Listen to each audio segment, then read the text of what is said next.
प्रिय प्रभु यीशु मसीह के मधुर नाम में आप सबको मेरा नमस्कार। पहला थिस्सलुनीयों उसका पहला अध्याय का पहला वचन और उसका दूसरा भाग आज इस वीडियो में हम देखने वाले हैं। पहला थिस्सलुनीयों उसका पहला अध्याय का पहला वचन, पौलुस और सिलवानुस और तीमुथियुस की ओर से थिस्सलुनीयों की कलीसिया के नाम जो परमेश्वर पिता और प्रभु यीशु मसीह में है, अनुग्रह और शांति तुम्हें मिलती रहे। यार, हमने पिछले वीडियो में देखा था कि पहला अध्याय का जो पहला वचन है उसमें पौलुस थिस्सलुनी की कलीसिया को अपना नमस्कार या अपना अभिवादन देता है। और इस अभिवादन से हमने देखा था कि कैसे पौलुस, सिलवानुस और तीमुथियुस मिलकर सुसमाचार प्रचार किए और मिलकर किस तरह से वो प्रार्थना करते हैं। मसीह में जो प्रेम, मसीह में जो एकता है, उसके विषय में हमने सीखा था। दूसरे भाग में हम देखते हैं पौलुस कहता है कि थिस्सलुनीयों की कलीसिया के नाम। जब हम वचन को ध्यानपूर्वक पढ़ते हैं तो हमें समझ में आता है कि दो प्रकार की कलीसियाएं हैं। There are two types of church. एक स्थानीय कलीसिया है जिसे हम लोकल चर्च कहते हैं, और दूसरा है सार्वत्रिक कलीसिया या फिर यूनिवर्सल चर्च। प्रियो, सार्वत्रिक कलीसिया पेंतिकोस्त के दिन से लेकर प्रभु यीशु मसीह के दूसरे आगमन तक सारे विश्वासियों का, चाहे वो जीवित हो या मृत हो, सारे विश्वासियों का समूह है। और ये सार्वत्रिक कलीसिया हमें दृश्य रूप में दिखाई नहीं देती है। जब प्रभु यीशु मसीह बादलों में आएगा तभी हम इस सार्वत्रिक कलीसिया को देख पाएंगे।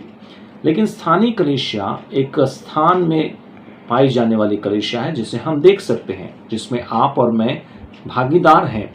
और थिस्सलुनी की कलीसिया, जब पौलुस कहता है, ये थिस्सलुनी के प्रांत की स्थानीय कलीसिया है। और जिस तरह से सार्वत्रिक कलीसिया परमेश्वर की है, प्रभु यीशु मसीह की है, उसी तरह से स्थानीय कलीसिया भी परमेश्वर की और प्रभु यीशु मसीह की है। इसीलिए वो कहता है कि परमेश्वर पिता और प्रभु यीशु मसीह में है। हर एक स्थानीय कलीसिया परमेश्वर की है, हर एक स्थानीय कलीसिया प्रभु यीशु मसीह की है। परमेश्वर स्थानीय कलीसिया का अधिकारी है, प्रभु यीशु मसीह स्थानीय कलीसिया का सिर है, और प्रभु यीशु मसीह में हर एक स्थानीय कलीसिया है। एक बार हम यूहन्ना सुसमाचार उसका 10वां अध्याय निकालेंगे।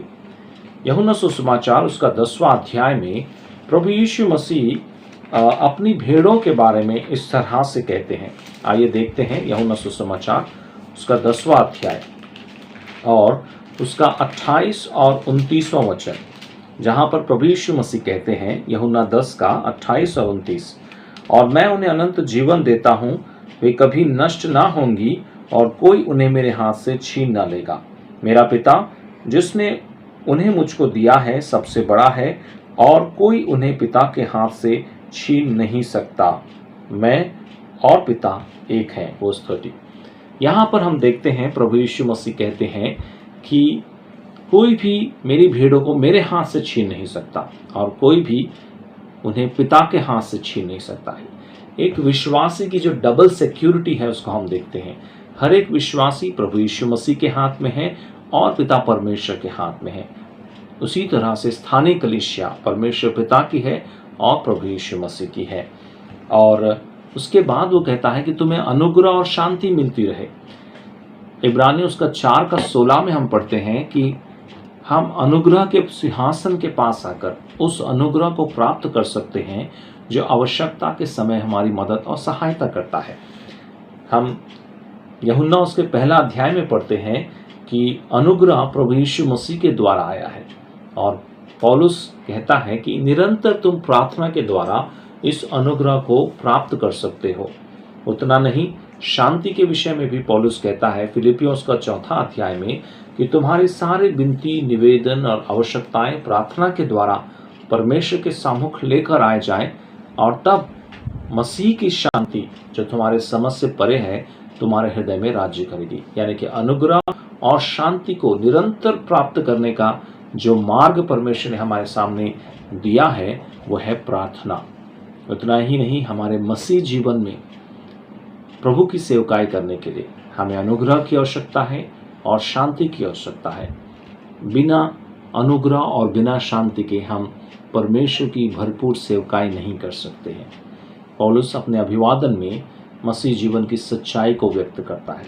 आइए नित्य परमेश्वर के अनुग्रह को प्राप्त करते हुए, मसीह की शांति को अपने हृदय में अनुभव करते हुए परमेश्वर में हम बढ़ें और उसके नाम की महिमा करें।